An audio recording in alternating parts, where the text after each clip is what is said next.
મકરપુરાની રાજપૂત સમાજની વાડી ખાતે ક્ષત્રાણીઓએ આહવાન કર્યું, રૂપાલાની સાથે ભાજપના વિરોધમાં મતદાન કરાવવા રણનીતિ ઘડાઈ। પરસોત્તમ રૂપાલા દ્વારા રાજપૂત સમાજ પર કરાયેલા નિવેદનને લઈ થઈ રહેલા વિરોધ વચ્ચે રાજકોટ બેઠકના ઉમેદવાર અને રાજ્યની તમામ બેઠકો પર ભાજપનો વિરોધ માટે ક્ષત્રિયો દ્વારા બેઠકો સંમેલનનું આયોજન કરાઈ રહ્યું છે।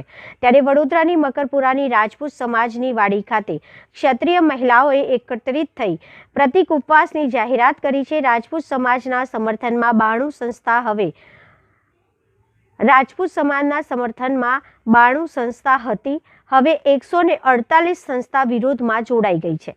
અખિલ ગુજરાત રાજપૂત એસોસિએશનના મહિલા પ્રમુખ દશરથબાએ જણાવ્યું હતું કે 21 મહિલાઓ 7 દિવસ સુધી ઉપવાસ કરીશું। રાજપૂત સમાજ અત્યાર સુધી સંયમ અને શિસ્તમાં રહ્યું છે, પરંતુ માંગણી નહીં સંતોષાતા હવે આગામી પરિણામ માટે સરકારે તૈયાર રહેવું પડશે।